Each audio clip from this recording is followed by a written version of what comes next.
I'm really excited to share with you some findings that really surprised me about what makes companies succeed the most, what factors actually matter the most for startup success. I believe that the startup organization is one of the greatest forms to make the world a better place. If you take a group of people with the right equity incentives and organize them in a startup, you can unlock human potential in a way never before possible. You get them to achieve unbelievable things. But if the startup organization is so great, why do so many fail? That's what I wanted to find out. I wanted to find out what actually matters most for startup success. And I wanted to try to be systematic about it, avoid some of my instincts and maybe misperceptions I have from so many companies I've seen over the years. I wanted to know this because I've been starting businesses since I was 12 years old, when I sold candy at the bus stop in junior high school, to high school when I made solar energy devices, to college when I made loudspeakers, and when I graduated from college, started software companies. And 20 years ago, I started Idealab, and in the last 20 years, we started more than 100 companies, many successes and many big failures. We learned a lot from those failures. So I tried to look across what factors accounted the most for company success and failure. So I looked at these 5. First, the idea. I used to think that the idea was everything. I named my company Idealab, and how much I worship the aha moment when you first come up with the idea. But then over time, I came to think that maybe the team, the execution, adaptability, that mattered even more than the idea. I never thought I'd be quoting boxer Mike Tyson on the TED stage, but he once said, "Everybody has a plan until they get punched in the face." And I think that's so true about business as well. So much about a team's execution is its ability to adapt to getting punched in the face by the customer. The customer is the true reality. And that's why I came to think that the team maybe was the most important thing. Then I started looking at the business model. Does the company have a very clear path generating customer revenues? That started rising to the top in my thinking about maybe what mattered most for success. Then I looked at the funding. Sometimes companies received intense amount of funding. Maybe that's the most important thing. And then, of course, the timing. Is the idea way too early and the world's not ready for it? Is it early, meaning you're in advance and you have to educate the world? Is it just right, or is it too late and there's already too many competitors? So I tried to look very carefully at these 5 factors across many companies. And I looked across all 100 Idealab companies and 100 non-Idealab companies to try and come up with something scientific about it. So first, on these Idealab companies, the top 5 companies, CitySearch, Cars Direct, GoTo, NetZero, Tickets.com, those all became billion-dollar successes. And the 5 companies on the bottom, Z.com, Insider Pages, MyLife, Desktop Factory, People Inc., we all had high hopes for, but didn't succeed.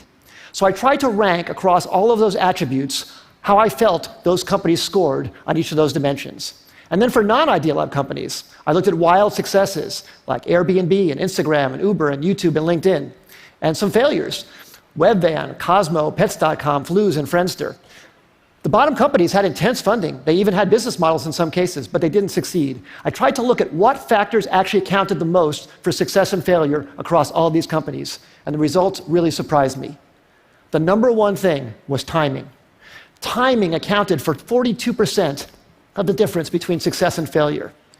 Team and execution came in second, and the idea, the differentiability of the idea, the unique idea, that actually came in third. Now, this isn't absolutely definitive. It's not to say that the idea isn't important. But it very much surprised me that the idea wasn't the most important thing. Sometimes it mattered more when it was actually timed. The last 2, business model and funding, made sense to me, actually. I think business model makes sense to be that low because you could start out without a business model and then add one later if your customers are demanding what you're creating. And funding, I think as well. If you're underfunded at first, but you're gaining traction, especially in today's age, it's very, very easy to get intense funding. So now let me give you some specific examples about each of these.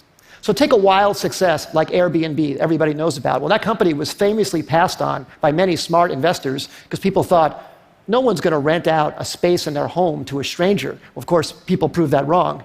But one of the reasons it succeeded, aside from a good business model, a good idea, great execution, is the timing. That company came out right during the height of the recession when people really needed extra money. And that maybe helped people overcome their objection to renting out their own home to a stranger. Same thing with Uber. Uber came out, incredible company, incredible business model, great execution too, but the timing was so perfect for their need to get drivers into the system. Drivers were looking for extra money. It was very, very important. Some of our early successes, CitySearch came out when people needed web pages.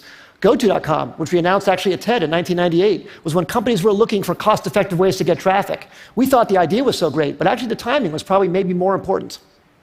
And then some of our failures. We started a company called Z.com. It was an online entertainment company. We were so excited about it. We raised enough money. We had a great business model. We'd even signed incredibly great Hollywood talent to join the company. But broadband penetration was too low in 1999, 2000.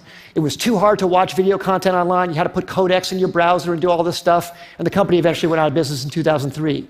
Just 2 years later, when the codec problem was solved by Adobe Flash, and when broadband penetration crossed 50% in America, YouTube was perfectly timed. Great idea, but unbelievable timing. And in fact, YouTube didn't even have a business model when it first started. It wasn't even certain that that would work out. But that was beautifully, beautifully timed. So what I would say in summary is execution definitely matters a lot. The idea matters a lot, but timing might matter even more. And the best way to really assess timing is to really look whether consumers are really ready for what you have to offer them, and to be really, really honest about it, not be in denial about any results that you see. Because if you have something you love, you want to push it forward, but you have to be very, very honest about that factor on timing. As I said earlier, I think startups can change the world and make the world a better place. I hope some of these insights can maybe help you have a slightly higher success ratio and thus make something great come to the world that wouldn't have happened otherwise. Thank you very much. It's been a great audience.